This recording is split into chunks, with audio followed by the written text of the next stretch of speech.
iniciar el último tema de la materia de semiología en el aspecto de las clases teóricas.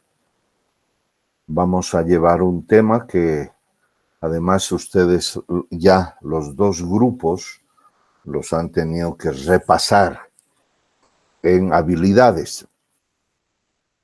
Este tema que básicamente requiere del conocimiento de todos los médicos, desde generales hasta los especialistas, porque constituye la forma inicial básica de la exploración del sistema nervioso central y periférico.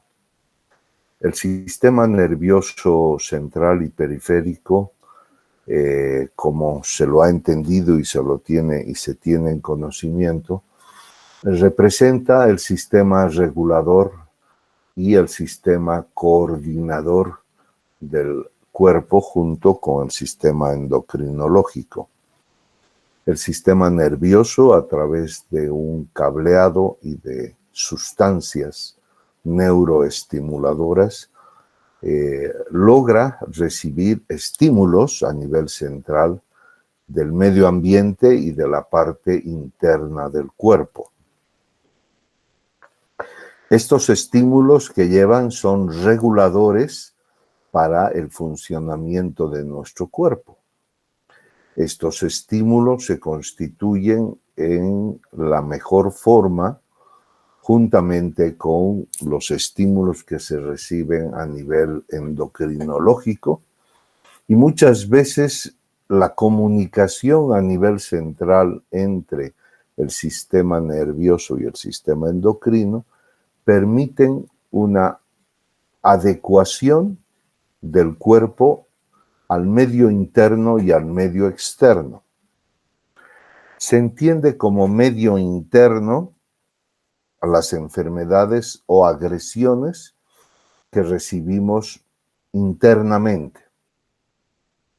Y el medio externo se constituye las agresiones, porque son agresiones del medio ambiente, que hacen que el cuerpo deba adecuarse, deba constituirse en una especie de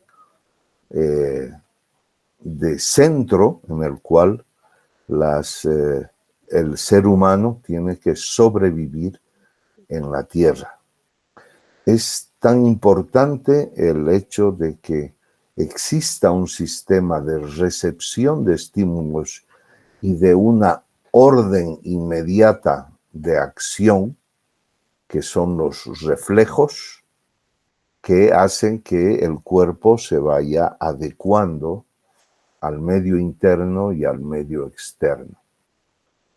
El ejemplo típico que nosotros ponemos es el medio ambiente, la temperatura del medio ambiente, donde evidentemente la temperatura, cuando es fría, el cuerpo necesita de mantener una temperatura estable y por lo tanto sube la combustión interna mediante la secreción de hormonas tiroideas. Y cuando la temperatura ambiente es muy alta, entonces ocurre lo contrario. Estas adecuaciones o estos cambios para poder sobrevivir es lo que nosotros vemos que el cuerpo humano tiene gracias a estos dos sistemas, el sistema nervioso y el sistema endocrino, que influyen sobre el resto de los sistemas en su capacidad de respuesta. Si estamos en un ambiente en la punta del Tunari, la falta de oxígeno hará que esa falta de concentración de oxígeno se detecte e inmediatamente surgen respuestas a nivel del sistema respiratorio para poder compensar aquello. O sea, todo está gracias a todo este sistema nervioso y endocrino del cuerpo. Eh, entonces, vamos a repasar algo que ustedes han llevado ya y vamos a empezar con un repaso de los pares craneales. Los pares craneales están organizados como para poder tener una visión de cómo va el cuerpo adecuándose de los principales puntos de referencia. Así nosotros tenemos que los principales puntos de referencia están pues en nuestros, en los órganos en los cuales están los mayores puntos de relación, como son entonces los órganos de la visión, la audición, etcétera, y también de gusto, deglución y la relación o control de lo que es el corazón, el pulmón, y todo esto va en cuidado, digamos, de lo que pueda cumplir la función, lo que es la cabeza, o sea, el cráneo donde está alojado precisamente todos estos pares craneales. Son 12 pares de nervios que relacionan el encéfalo con distintas zonas periféricas del cuerpo en un sentido aferente, que quiere decir que llegan los estímulos, tanto sensitivo como sensorial. ¿Cuál es la diferencia? Sensitivo es la capacidad de sentir de forma general y sensorial es especializada.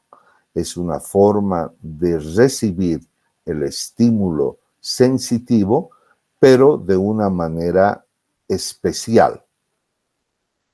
Y también tiene un sistema eferente o de órdenes, ¿no? Entonces, así como llega el estímulo sensitivo o sensorial, también salen órdenes motoras o neurovegetativas. ¿Cuál es la diferencia? Las motoras son conscientes en su mayoría y las vegetativas son respuestas también de funcionamiento, pero inconsciente, es decir, que está regido por un centro a nivel del encéfalo que está manteniendo la función de los órganos independientemente de nuestra capacidad de sentir. Pero ¿qué pasa cuando existen alteraciones? Entonces sí somos capaces de sentir esas alteraciones del funcionamiento vegetativo del cuerpo. Eso quiere decir que, por ejemplo, nosotros habitualmente no sentimos el latido del corazón, no sentimos palpitaciones. Sin embargo, con el esfuerzo, con el susto, el estrés, nosotros podemos empezar a sentir las palpitaciones, o si el corazón tiene una anomalía valvular y empieza a funcionar de manera anormal, nosotros podemos sentir los latidos del corazón. Normalmente el corazón está funcionando, pero en estas otras circunstancias las podemos sentir. Entonces, el sistema que relaciona y el sistema que controla nuestro cuerpo está dado por los pares craneales y a nivel periférico por el tipo de reflejos que también los vamos a revisar en la siguiente clase.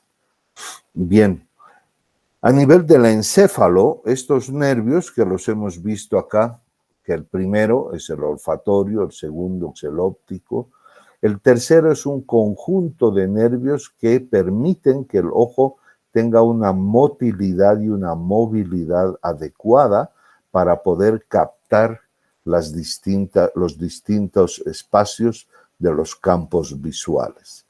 El trigémino se constituye en un sistema especializado de sensitividad o de sensorialidad que hace que la cabeza pueda recibir los estímulos tomando en cuenta que la cabeza es nuestro principal centro regulador.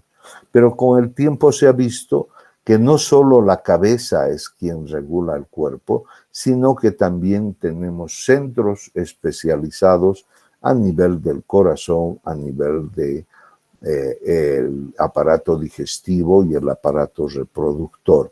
Esto hace de que evidentemente se garantice la sobrevivencia del ser humano. El trigémino entonces es fundamentalmente sensitivo y sensorial, pero también tiene su rama motora. Bien, el sexto par, no, bueno, acá está la rama motora del quinto par. Luego tenemos el séptimo par, que es fundamentalmente motor, ¿no? Tiene sus dos ramas, ¿no? Tiene una rama facial, pero también tiene parte sensorial dentro de lo que corresponde al séptimo par, que es fundamentalmente motor de la mímica facial. El octavo es un órgano en el cual nosotros recibimos la acústica, recibimos los sonidos. Este sentido que está tan desarrollado en los otros animales, porque nosotros estamos en la escala animal más elevada, sin embargo, hay otros animales que mantienen este sentido, pues muy desarrollado, el sentido del oído, ¿no? Y también el estetoacústico, que se llama, en cuanto a que nosotros podemos determinar la posición de nuestra cabeza y de nuestro cuerpo gracias a la acción del octavo par. El noveno par, el glosofaringeo, que complementa a lo que es la esfera digestiva o de alimentación, pues tiene sus principales acciones a nivel de la percepción también de los sabores.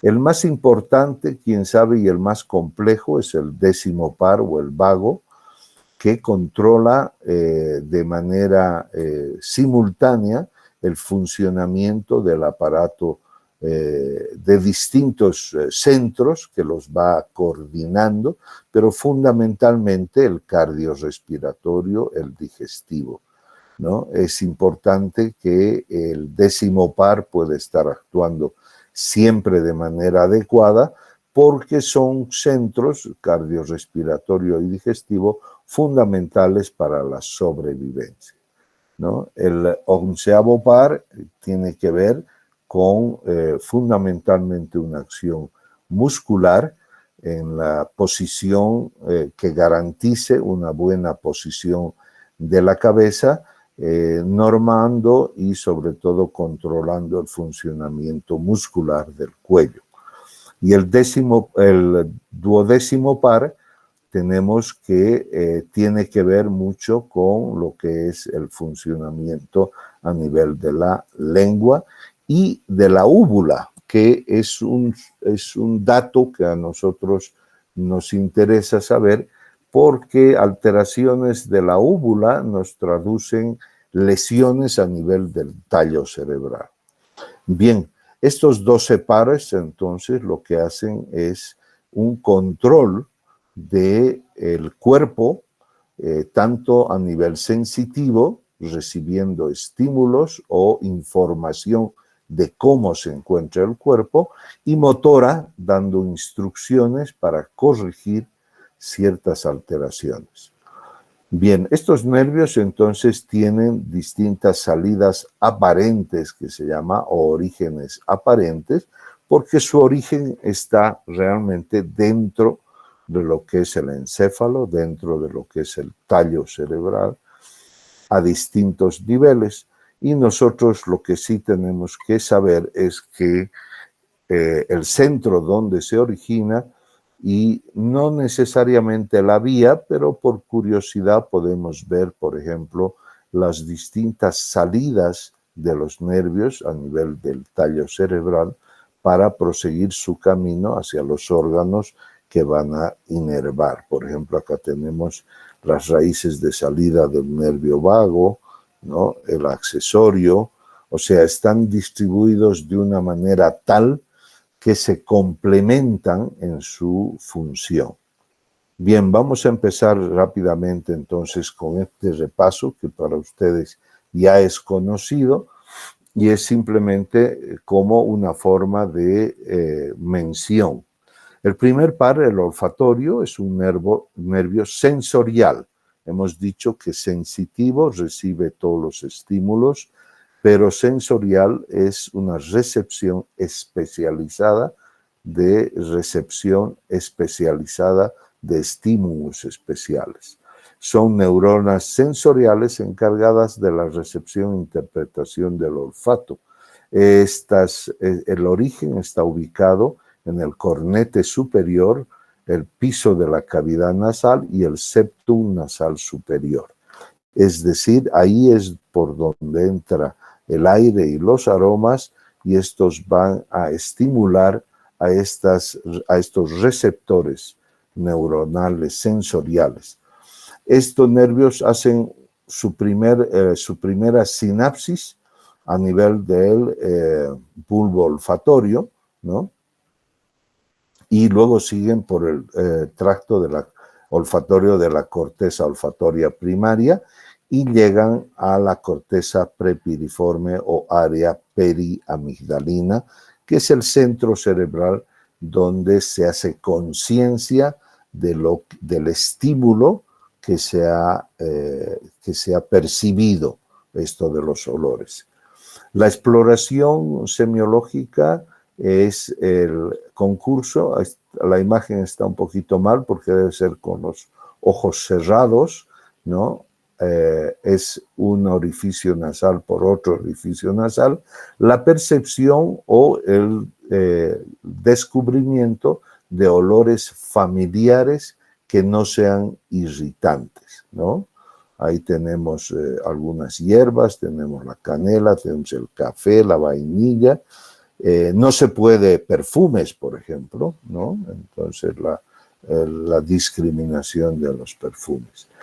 El nervio olfatorio, pues tenemos algunas alteraciones, como es la anosmia, la falta de percepción de olores. Hiposmia es cuando es difícil percibir los olores. Parosmia, cuando lo que se está oliendo nosotros lo percibimos como una cosa distinta.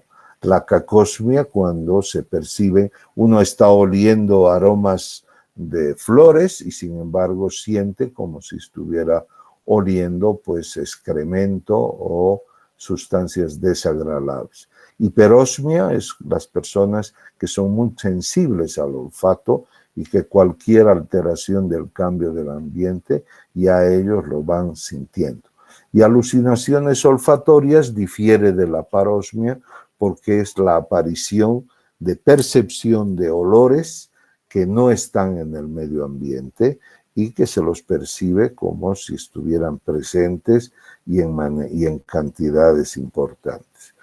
Esto ocurre una alteración del sentido de por el resfrío, por traumatismos craneales, enfermedad de Parkinson y el síndrome de Kallmann o el síndrome de Maestre de San Juan, que se llama, es un hipogonadismo hipogonadotrófico. Quiere decir que hay una falla en el desarrollo fetal, en la cual no se desarrolla bien el aparato genital y no hay una buena acción de las gonadotrofinas. Y entonces hay un hipogonadismo. Y se puede sospechar de este síndrome porque la persona se queja sin mayor causa de que no puede percibir los olores, ¿no? El síndrome de Kallmann es famoso, no es frecuente, pero sí se lo reconoce con relativa facilidad. El segundo par, el nervio óptico, que nos relaciona con el medio ambiente, es tan importante como el olfatorio, ya que en la escala animal, en el olfatorio, pues hay animales que pues utilizan el olfato de una manera, pero importante para adecuarse en el medio ambiente. Nosotros ya no tanto, porque hemos ido desarrollando otros centros nerviosos que nos ubican mejor en la Tierra. Entre ellos está la visión, el nervio óptico, pero también está lo que es el razonamiento y la palabra. No se olviden que el haber desarrollado la palabra es una altísima función cerebral. Así los animales tienen forma de comunicarse, tienen forma de establecer un contacto a nivel de la emisión de sonidos o de ciertas cosas, pero el ser humano ha sido capaz de desarrollar la palabra, que bajo mi entender es una de las principales acciones de desarrollo neurológico importante.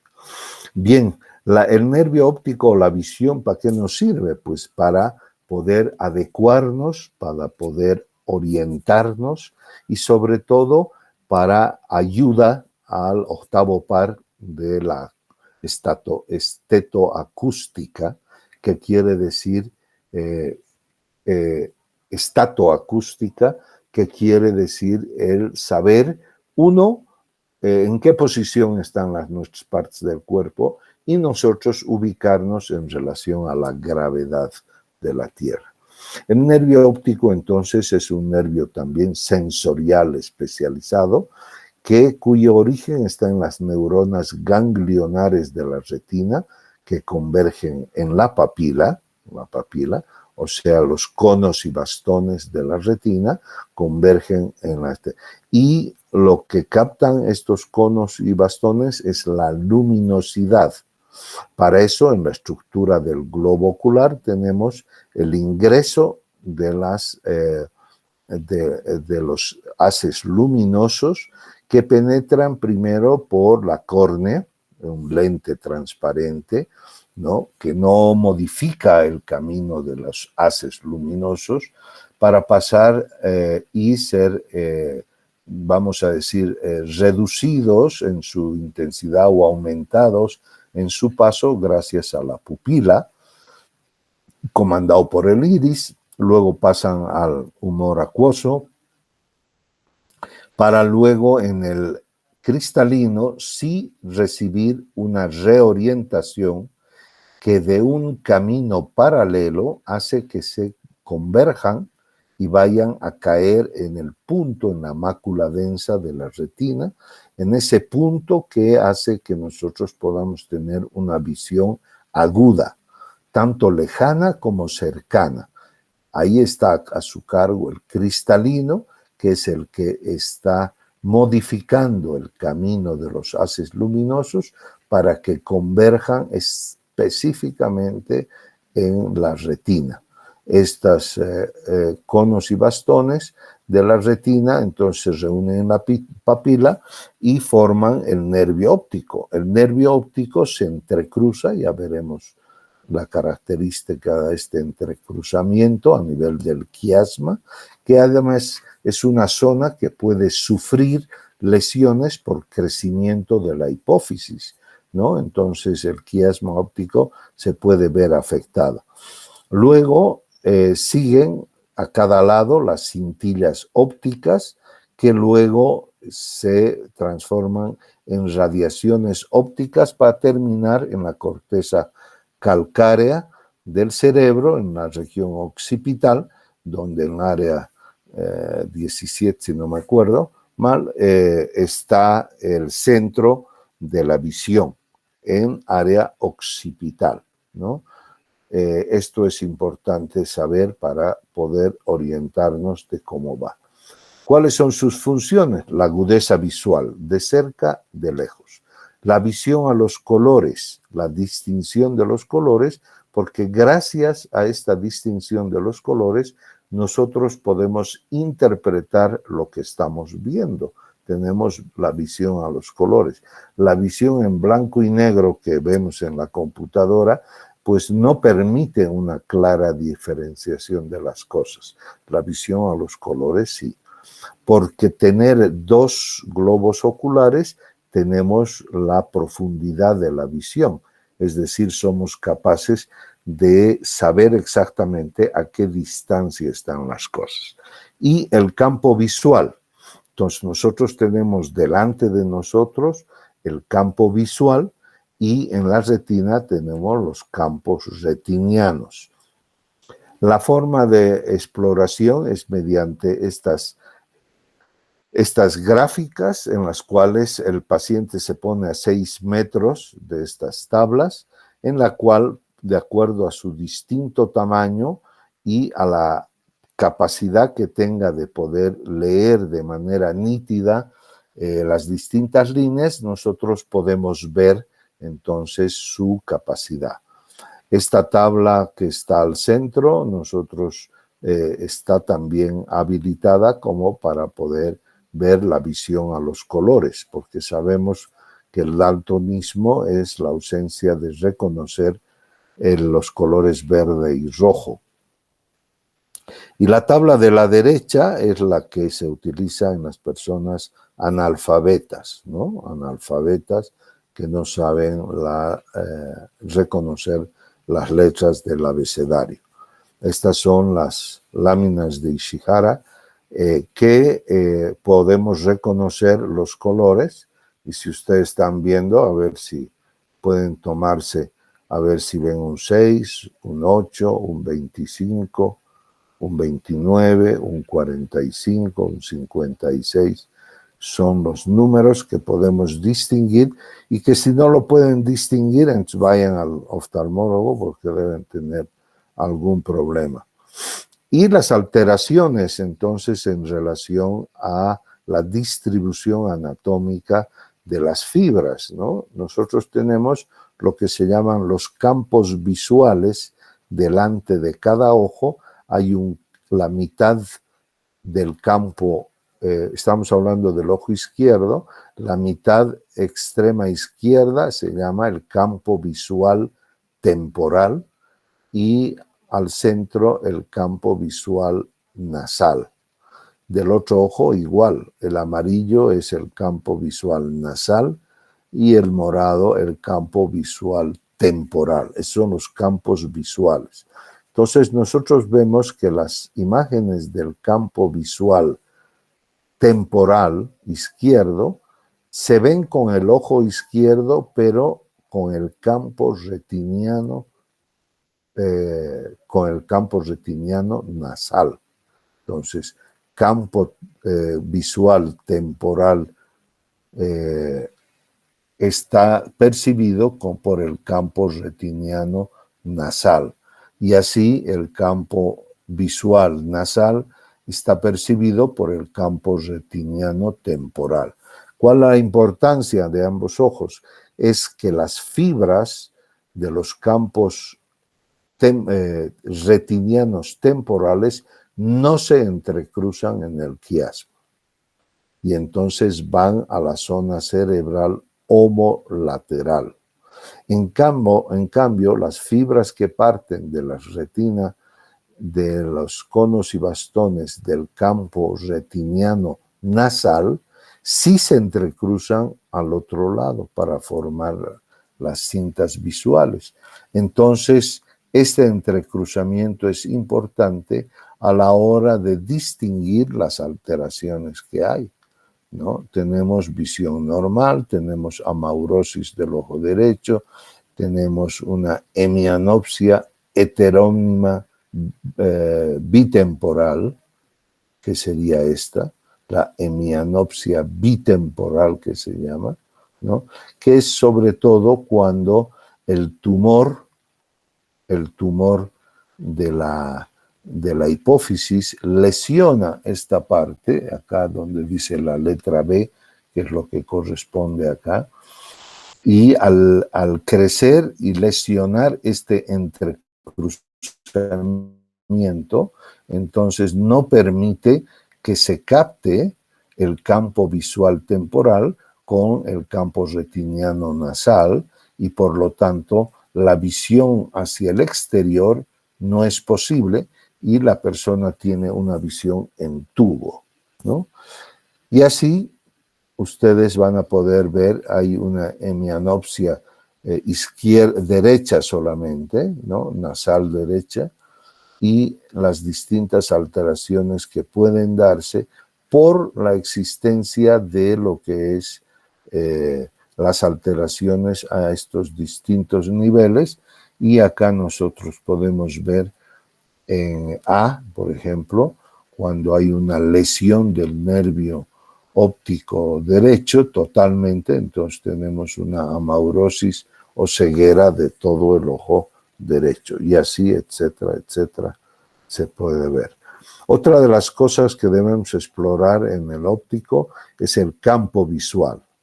Esto se hace mejor con aparatos, pero el médico también en el examen, y esto ustedes lo han podido ver o por lo menos ver en habilidades, cómo se explora el campo visual por confrontación, que se llama. Muy bien.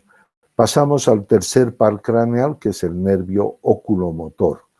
Es un nervio motor y vegetativo. Su origen motor, es decir, de donde salen las órdenes, es en la sustancia gris periacuoidal del mesencéfalo, hace sus sinapsis en un ganglio ciliar e inerva todos los músculos extrínsecos del ojo, excepto el oblicuo mayor, que sería este que está cortado, y el recto externo, el oblicuo mayor, perdón, que está acá arriba, especie de como escotadura, y el recto externo, que es el que está cortado.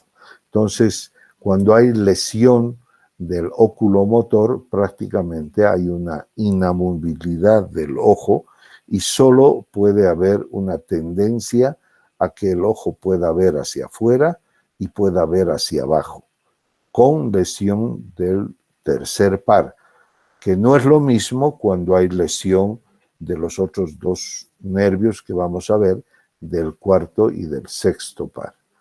Entonces acá lo que tiene es, controla la motilidad del ojo y tiene una también rama vegetativa, que es el núcleo de Edinger-Westphal, que hace sus sinapsis en ganglio linear e inerva el cuerpo ciliar. El cuerpo ciliar es aquel que domina lo que es la pupila y el cristalino, y que nos permite un mecanismo de acomodación, ¿no? Y también con el esfínter de la pupila.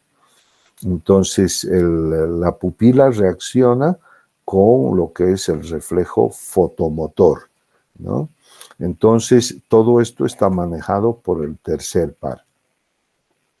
El cuarto par, o el nervio troclear, es aquel que tiene su origen en el núcleo ubicado en la parte ventral de la sustancia gris, va hacia la cara posterior del tronco del encéfalo e inerva el músculo oblicuo mayor.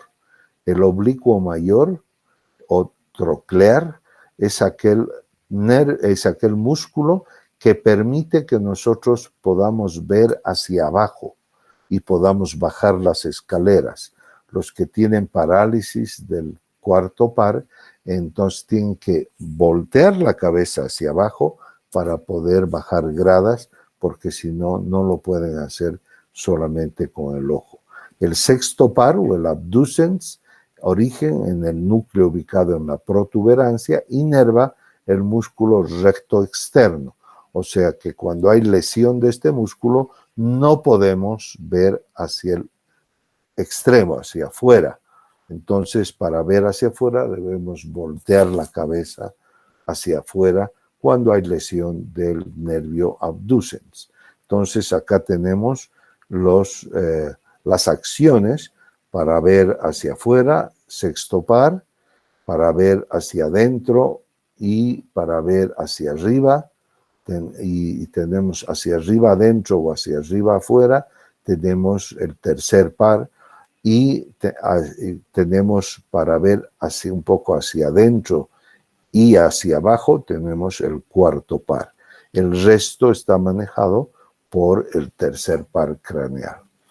Muy bien, entonces para poder evaluar la motilidad del ojo, tenemos que fijar la cabeza con la mano en la barbilla para que no mueva la cabeza, y con un objeto vamos a delimitar, o sea, delinear los movimientos de los ojos, ya sea horizontal, vertical y rotatorio, ¿no?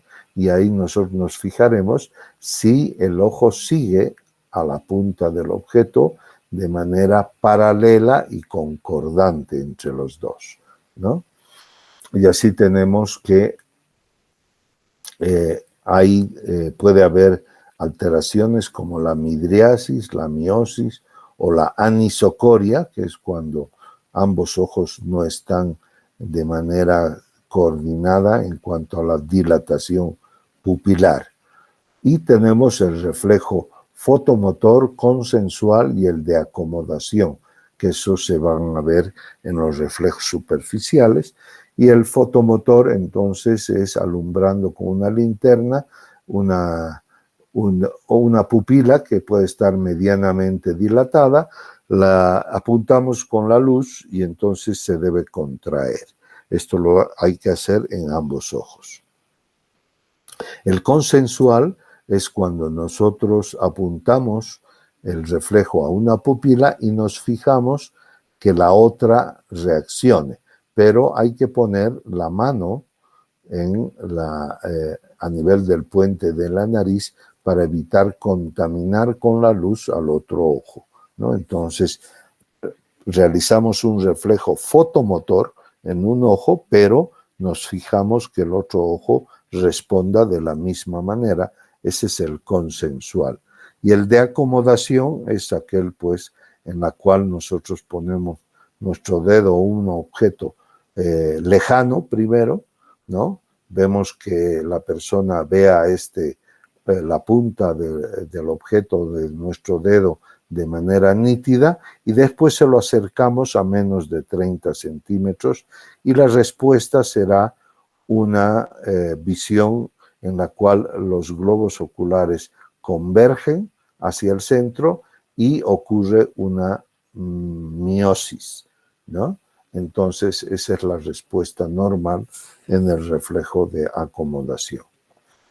El quinto par o el trigémino, como decíamos, su origen motor en la protuberancia, es de donde parten las órdenes, una sinapsis en el ganglio de Gasser y inerva los músculos de la masticación, ¿no? Y la rama sensitiva, ¿no?, que parte de la superficie de la piel en tres divisiones: una división oftálmica superior, una división de lo que es la central y otra mandibular, ¿no? Entonces, tenemos acá la sensibilidad de la cara que se la recoge de las tres partes, superior, media e inferior, y la parte de la motora que inerva los músculos de la masticación, ¿no? Y llega la rama sensitiva, termina en la protuberancia. Bien, es un nervio mixto porque tiene una rama neurovegetativa que emite fibras simpáticas y parasimpáticas secretorias.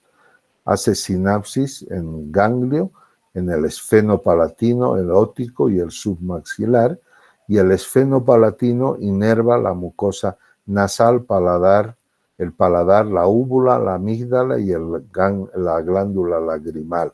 El óptico inerva la glándula parótida y la submaxilar inerva las glándulas salivales sublingual y submaxilar, ¿no? Entonces, eso es neurovegetativas porque son las que van a producir la secreción.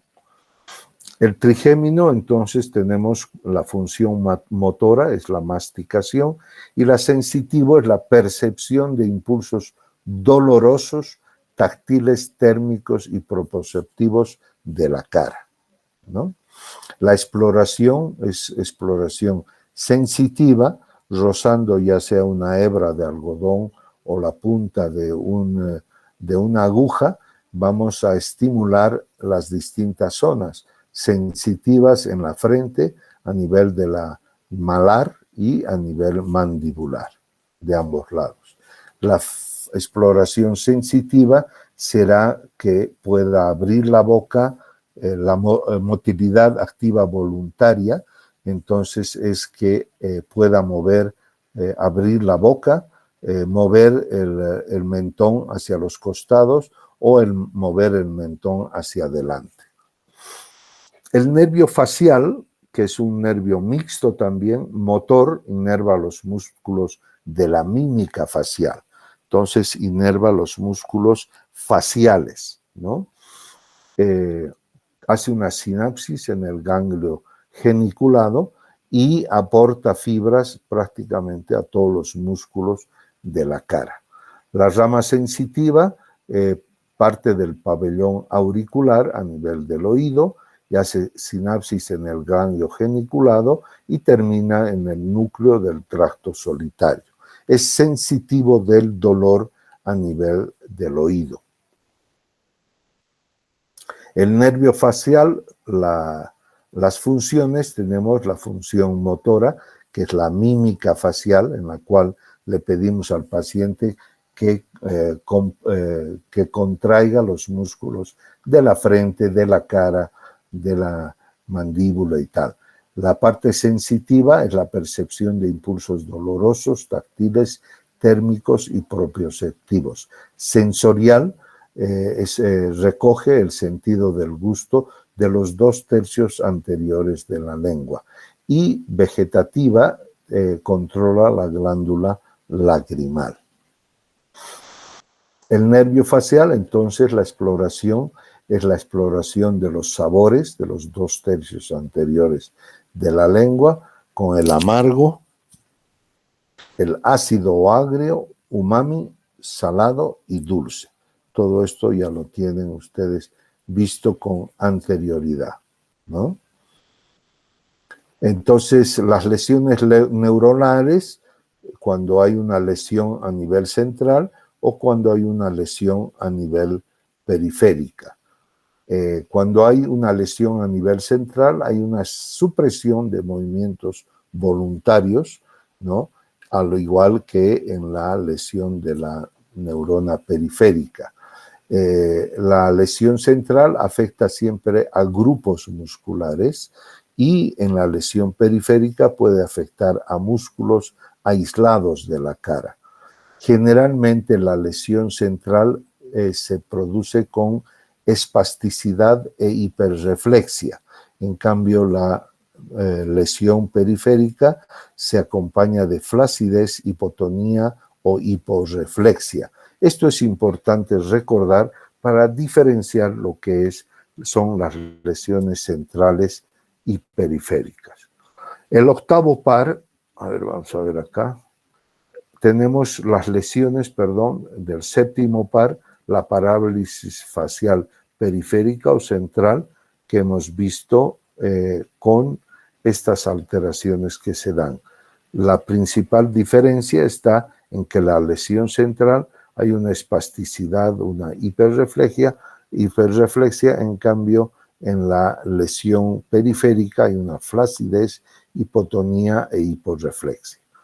A nivel del octavo par o el complejo nuclear vestibular que empieza en el bulbo y protuberancia, ¿no? Pasa por el ganglio de Scarpa y va a controlar lo que es pues, la rama auditiva y que son los nervios auditivos que ingresan por la parte de la percepción por el conducto auditivo externo, pasa por el tímpano vibra, mueve los huesecillos y los huesecillos a través de la ventana oval lo que hacen es estimular los cilios auditivos que por vía eléctrica van y se ubican a nivel de lo que es las áreas auditivas. Y por el otro lado, vamos a ver más adelante acá, la rama vestibular que controla el equilibrio con los conductos semicirculares que están en las tres orientaciones, tanto horizontal, vertical y de profundidad, ¿no? El nervio coclear o auditivo, como les decía, reciben las vibraciones, mueven los huesecillos a nivel de la ventana oval, mueven la endolinfa, lo que hace que se mueva los cilios que estimulan eléctricamente el nervio auditivo. Y esta es la estructura más o menos que se la conoce. La exploración semiológica vestíbulo-coclear está en relación a la capacidad de la persona de poderse lateralizar el cuerpo sin mayor, digamos, trastorno, tanto a los costados como adelante atrás. También la prueba de Romberg, en la cual la persona debe caminar con los ojos cerrados, una línea abierta, y la profundidad que nosotros vemos es el tocarse la punta de los dedos de manera orientándose simplemente. El diagnóstico diferencial entre vértigo, periférico y central es que el periférico es intenso, el central es variable, la evolución del periférico es recurrente, el central es continuo, el periférico dura de minutos a horas, en cambio el central es más prolongado. Y la prueba de lo que llamamos la prueba de Riné y de Weber, ¿no? En la cual la de Riné viene a ser, perdón, la de Weber es la que nos permite saber si nuestros dos oídos y nuestros dos nervios auditivos están en buen estado, ¿no? Entonces, con un diapasón, hacemos vibrar el diapasón, lo ponemos en el vértex y le pedimos a ver si oye de manera adecuada, ¿no? Acá, en la prueba de Riné, compara la vía ósea, la percepción de los ruidos por la vía ósea y la vía auditiva, ¿no? Entonces, la prueba se hace vibrar el diapasón, se lo pone delante del oído y una vez que el paciente dice, ya he dejado de oír, se lo apoya en la apófisis mastoides y debería sentir, volver a sentir el ruido o el sonido, ¿no? Eso quiere decir que la vía central de la, está bien. En cambio, si con el diapasón directamente al oído nosotros ponemos a vibrar y no oye, entonces quiere decir que la vía aérea está alterada. El noveno par o glosofaringeo, vamos un poco más rápido, el músculo estilofaringeo y además maneja el constrictor superior de la laringe. Tiene una rama sensitiva con la percepción de impulsos dolorosos, táctiles, térmicos, proprioceptivos y sensorial, el sentido del gusto del tercio posterior de la lengua, y vegetativa con el accionar o la secreción de la glándula parótida. La exploración semiológica, entonces, de igual manera se prueban los sabores del tercio posterior de la lengua y además también se puede evaluar el reflejo nauseoso. Las alteraciones, hay una disfagia pseudovulvar, ¿no? Y las causas son lesiones vasculares, tumorales o por meningitis. Existe la alteración del noveno par, es que no hay la percepción cabal a los sabores y existe una alteración fundamental en el proceso de la deglución, y la persona ya sea que devuelve los líquidos por la nariz o se atora con facilidad. El décimo par, el neumogástrico, es un nervio mixto que de manera, su rama motora inerva los músculos intrínsecos de la faringe y el cricotiroideo, ¿no? Es sensitivo, visceral y somático, con una sinapsis en el ganglio nodoso y que llegan a la protuberancia. Y como veremos, pues el vago controla pues nervios, órganos como el sistema límbico, el corazón, laringe, pulmones, hígado, estómago, intestino, páncreas y recibe información del funcionamiento de estos órganos, pero fundamentalmente es en su rama motora, en su rama sensitiva, entonces percibe también las alteraciones de los distintos órganos. La exploración semiológica básicamente está en el control a nivel del movimiento de las cuerdas vocales y también del masaje carotídeo, pero que no se aconseja el realizar. Pues causas patológicas a nivel de los distintos órganos que existen. El undécimo par, el neuroespinal, que controla a los músculos, sobre todo el esternocleidomastoideo y el trapecio, que son los músculos que controlan el movimiento del cuello y de la cabeza, ¿no? El trapecio tira y lleva la clavícula y el hombro hacia arriba y hacia atrás, y el esternocleidomastoideo es para la rotación de la cabeza hacia el lado opuesto, al mismo tiempo que la inclina hacia su lado. Es decir, todo esto es para manejar la orientación de la cabeza, tanto ayudando al sistema de la visión como al sistema auditivo. Y por último, el nervio neuroespinal, que es aquel nervio, la exploración del nervio neuroespinal, que es comprobar qué contraposición le pedimos al paciente que gire la cabeza a un lado y con la mano nosotros le ponemos fuerza contraria y entonces para ver si el tono muscular es bueno. Y para el trapecio nosotros nos oponemos a que la persona suba los hombros. Hay alteraciones en las cuales nosotros vemos hombros asimétricos dentro de todo esto o alteraciones a nivel de la superficie cutáneo muscular. El duodécimo par, el hipogloso, que inerva los músculos de la lengua.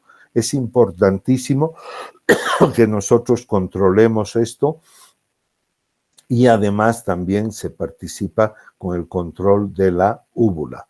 Para esto nosotros pedimos en la exploración semiológica que saque la lengua y que le lleve la lengua hacia los costados y sobre todo al pedirle que saque la lengua debemos fijarnos si la lengua espontáneamente se va a un lado o al otro. Eso quiere decir que hay una lesión a nivel del tronco cerebral, como esta, por ejemplo. Muy bien, muchísimas gracias. Con esto hemos visto rápidamente los pares craneales que ustedes ya lo tenían vistos y entonces nos vemos el día miércoles con los reflejos. Muy bien. ¿Alguna pregunta? Nada. Muy bien. Gracias. Hasta luego. Hasta el día miércoles. Hasta luego, doctor. Gracias, doctor. Hasta luego.